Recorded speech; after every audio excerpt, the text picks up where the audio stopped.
Alright. No fucking graphics. No nothing. Hang on. No graphics. Just me. Give me a sec. Alright. I got a lot of shit to get off my chest. Because one thing about me is I don't like leaving anything, pent up or, building and festering in me. I don't want anything building in me. So I want to get this out the way. What up, No Cap? A thing about me is I don't like leaving anything, pent up or building, because then I don't want, do something I regret towards the people I like and love. So, I just like to get these rants out the way, when it comes to my team and when it comes to, about certain topics that, grind my gears or fucking, way over my head and, for a while now. And it's about the free agency, obviously, and many things beyond that.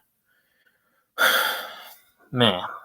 It's gonna be you guys are gonna have to bear with me for a little while. It's a lot of weight I gotta unload right now when it comes to this team and my fan base, and also when it comes to fucking with Saquon and this and that. I will try to address points as I can. Yeah, I heard about that, No Cap. Congrats to Fisk. I guess he sorry about his brother and my condolences to Fisk. I want to thank Fisk for the memories. He brought us all together. And, he practically made us all a YouTube family. And he's the reason why I know about, the guys like Michael, about CEO and, fucking TRL and fucking RJ and them boys. Man. Anyways, let me get into Saquon. I hate this notion. It's like fucking... I've never met so many casuals in my life. In such a fucking social media world and fucking general consensus about fucking Saquon leaving us and thinking that we lost. That, because we lost Saquon, we didn't pay him what he wanted, and, we lost McKinney and this and that, it basically weighs this fucking cloud about the team that we didn't do anything to make our team better when we actually did. I'm tired of this fucking media bias consensus that we lost because we lost those two guys and that we fucking didn't do anything to address it. It's just irking me a lot when it comes to it. Because we actually made really good moves. We traded for Brian Burns and signed him long term. We actually addressed the offensive line that people were complaining that Saquon was never in a position to work with. We addressed the offensive line because we went through 3 different quarterbacks that were getting pummeled on a consistent basis, 83 sacks in one season. That's just, unsustainable football right there. If unsustainable, I meant football, when it comes to it. It's just annoying and, frustrating seeing these fuckers thinking that we lost. Exactly. I just feel, running backs are replaceable, because, it's the sentiment towards Saquon, who only had 2 fluke seasons. And, and also the injuries and whatnot. And now because, he's left this slight, small, cheap throw impact, I'm supposed to feel bad, that he left. And also I'm supposed to, have this regret weighing over my head that, we're doomed. Like a bunch of our stupid fan base that thinks, now because he's gone, he's going to wreck us twice a year. This fucking victim mentality and loser mindset that, we're just going to, lay down and just take it. It doesn't work like that. Because that's just a, very miserable way to think as a fan. And because, I called Saquon, I already called out Saquon shit from a year ago. I called it a year ago that this fucker was a sucker, like Fist said. Because he spoke all these words about loyalty. He spoke all these words about, foundation, legacy, about, leaving a great legacy about the Giants and, leaving a fucking great legacy about, the running backs that came before him and all this hoorah speech that got a bunch of his, fanboys, citing and, wanting to run through brick walls for him. And because I called out his behavior, because there's a lot of behaviors he did that, didn't even fucking, resonated with the words he said. Because first off, he went on many podcasts. He went on many interviews, I remember, a year ago, throwing Daniel Jones' name under the bus, throwing the fucking teammates under the bus. And, there's plenty of interview examples, I spent all day, I would spend here all day, going through where he threw the team under the bus. He's preached everything about loyalty. And then, when the Benjamins came up, that all got thrown out the window. If you know me as a person in real life, as a person, 3 things I hate a lot. Dishonesty, being not a man of your word. 2, not being And number two, yeah, I already said the first one, not being a man of your word. Number two, betrayal. And number three, fucking disloyalty. Those are the three pillars that irk me about a person when they're gone. You know, when someone's gone. But apparently, we're supposed to have this regret. We're supposed to have this fucking weight over our head because Saquon left, and now we're all doomed. No, football's a team sport for a reason. And plus, he's an expendable position that we can fucking replace. But I'm tired of my fanhood. My problem is that my fanhood gets consistently questioned because I call out such bullshit people are afraid to confront. Excuse me for fucking calling out how I see it and how it is with my team. I've been watching this team for 15 or 17 plus years to be called my fanhood being questioned and also not to call out what I've already seen, for the last couple of years. I've seen the best and the worst of my team to be getting my fanhood fucking questioned about, calling out certain topics because, I'm saying something that's over the norm. That's not the norm practically. I'm tired of it. Honestly, I just had to vent this all out. I don't want anything pent up inside festering of me having this resent and hate and, me doing something I wouldn't do out of character because I'm driven by such hate. That's why, I'm getting this, rant out there. For me, honestly, yeah, it's about money nowadays. People just, switch over. It's not even Saquon. It's fucking Calvin Ridley, fucking Patrick Queen, and fucking Aaron Jones switching over to divisional sides. It's all about money. And it's also about fucking monetarying the league, when it comes, there's no more pride anymore. There's no more fucking driven heart and desire. Only when it's incentivized by money there is, but not within their own fruitions. That's where I'm getting, it's just annoying. It's annoying that we're driving ourselves into that kind of league. It's also annoying that I'm getting my fanhood questioned over calling out such bullshit that, it's obviously in front of you and people choose to ignore. It's just irking. That's the reason why I have such pent-up, frustration with this, because I don't like being my fanhood being questioned over, over shit I just call out as I see it. Saquon was a liability. His injuries were already festering, and plus, he's not going to do anything for Philadelphia because, he's damaged goods at this point of his career. When you're 27 and you have injury history and you're in an offense that's predicated on receiving, when they don't use you as a bell count anymore, and plus with the injuries, you're not able to sustain anymore, you think you're going to be successful over there, and they're over here paying you 12 mil or 15 mil, whatever the fucking contract's laced out, just to be ass? Just to think you're this and that? No, it doesn't work like that.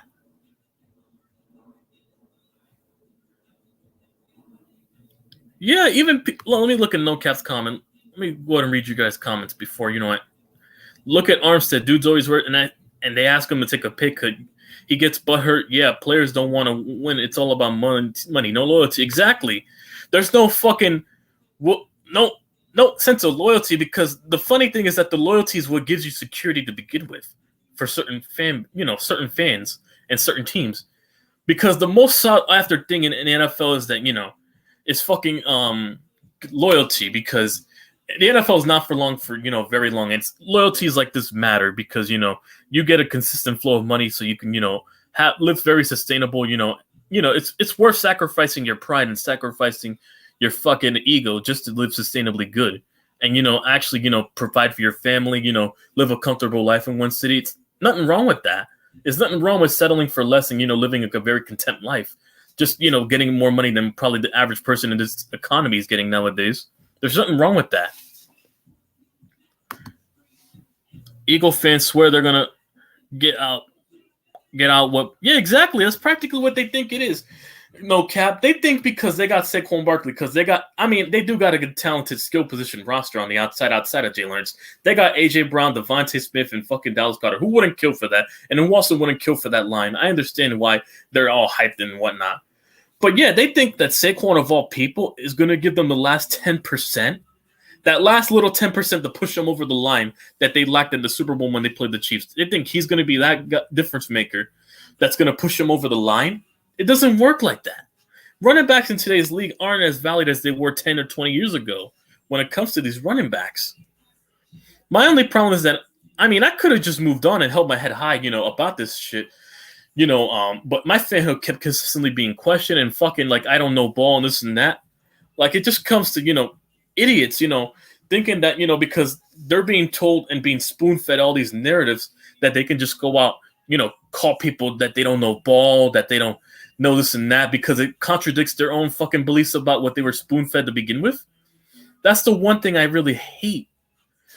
It's very stupid. Like, I've never met such a league, full of fucking sheep in an in a fucking open penless fucking gate. I've never met so much sheep in my life when it comes to it.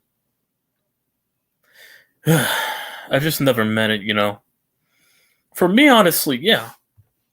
Barkley is not... Let me read this. Barkley is not much of an upgrade from Swift. They could have just... And speaking of DeAndre Swift, yeah, exactly. They weren't even giving Swift even 10 to 15 carries.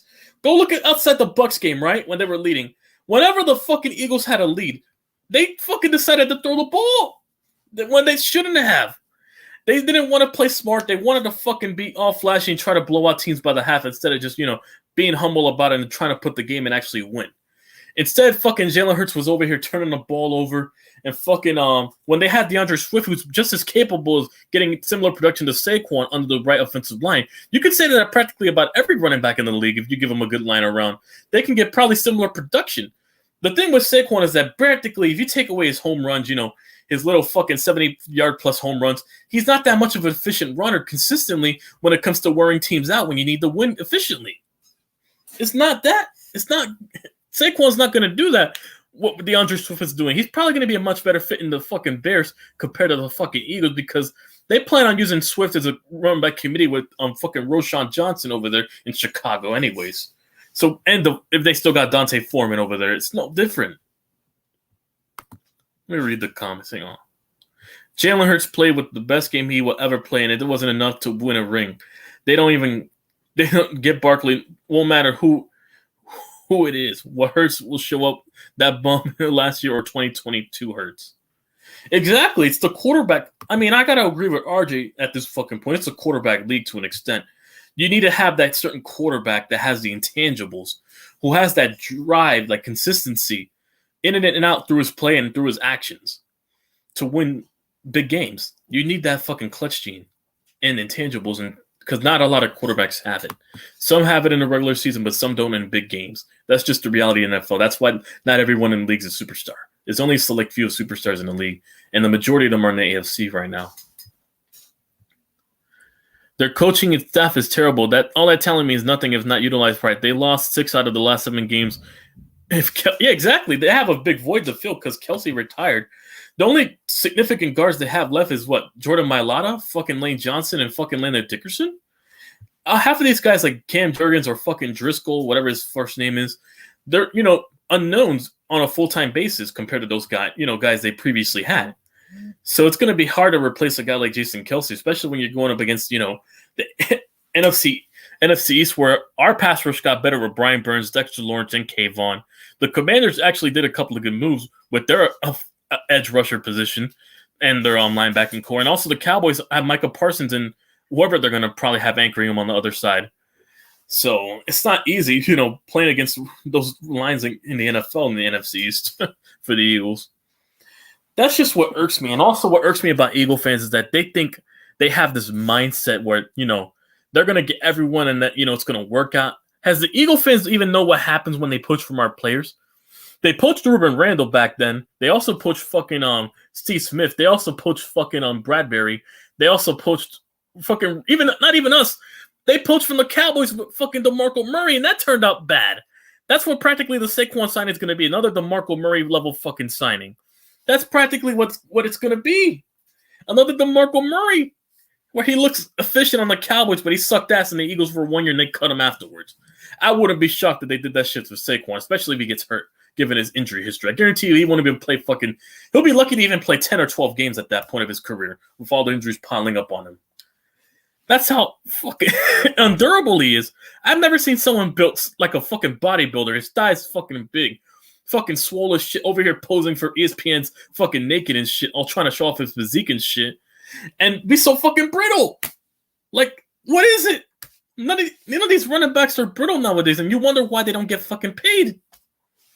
Because guys like Le'Veon Bell and fucking Le'Veon Bell and Zeke make all these running backs think they're bigger than what they actually are. When they're a replaceable position.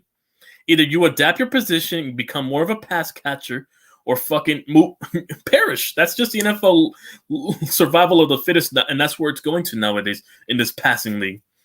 That's just where it's going.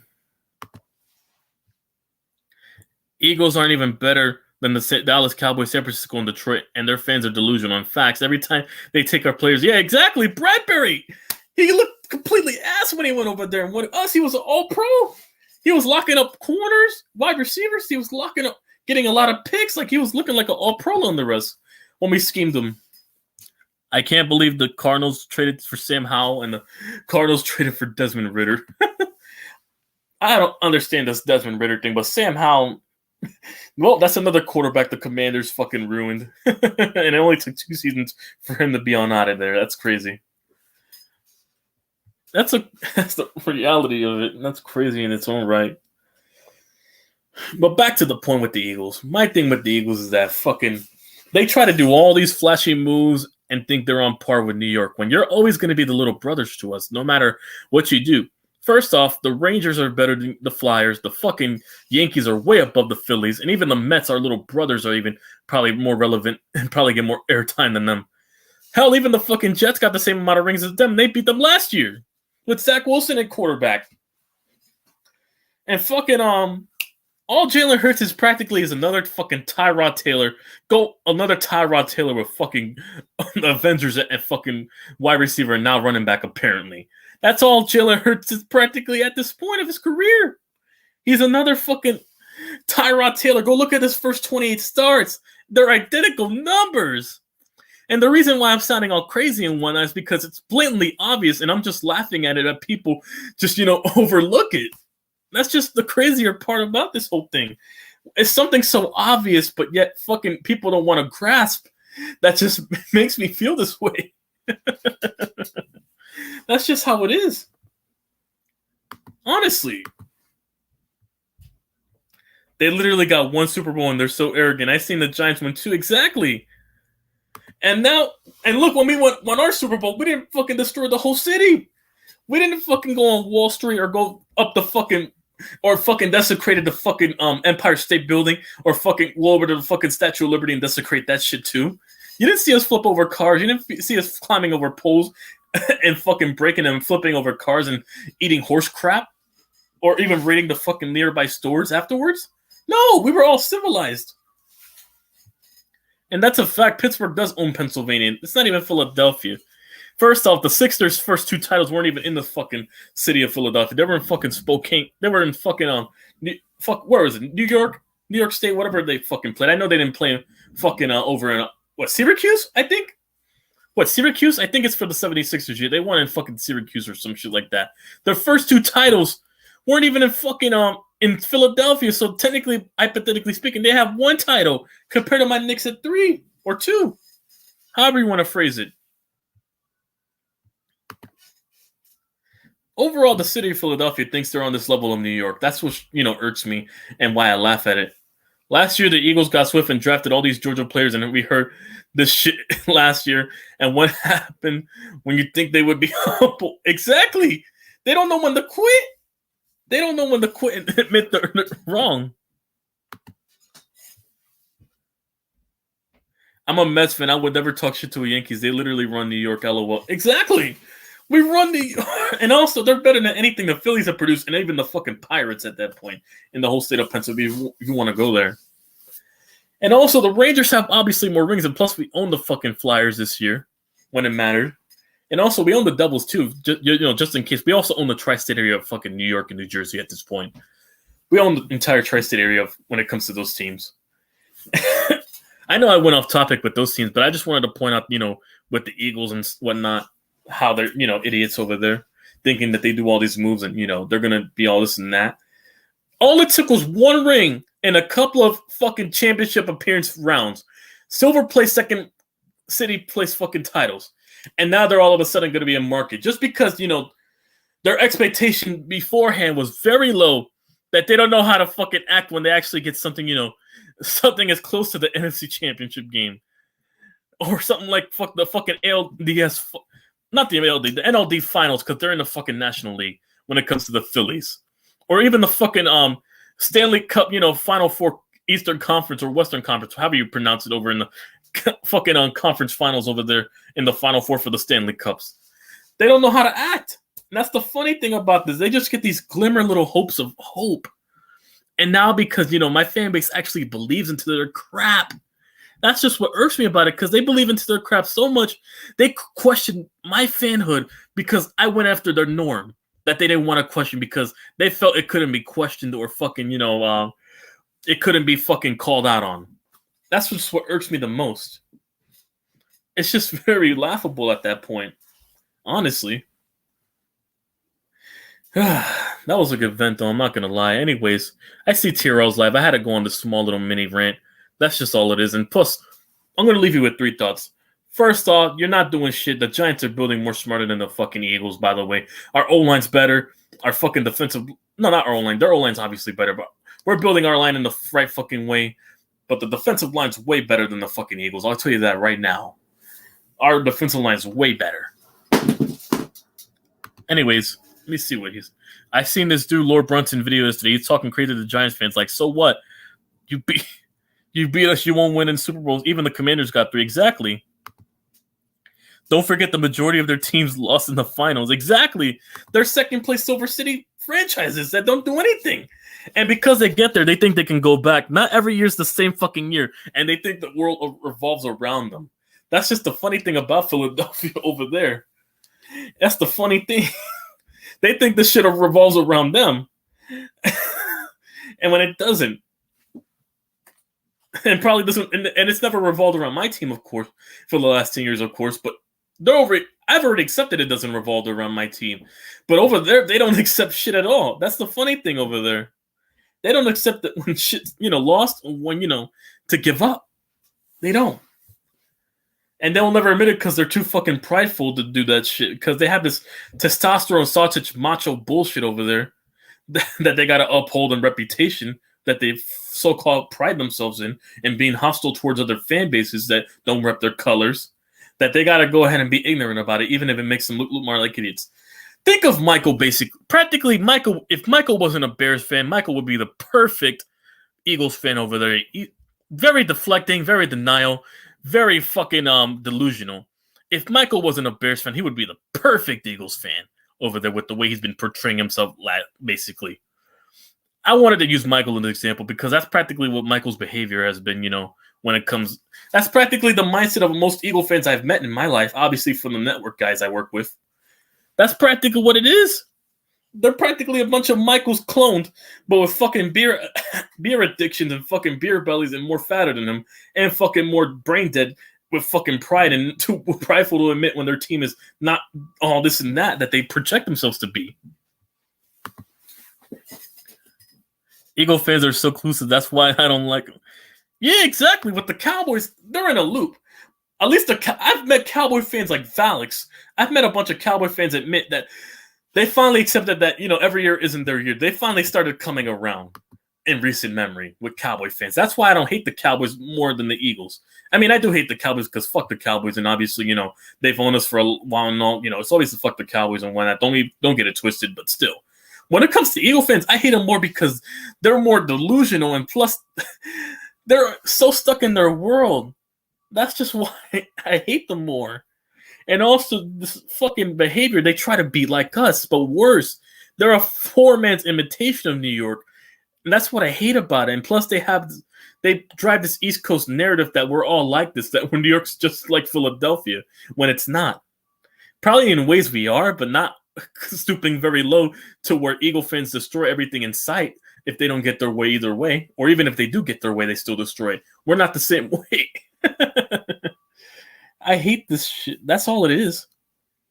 But anyways, TRL's about to be live right now. I'm gonna head on now. I know 3 more things. Saquon, you ain't doing shit when you go to Philadelphia.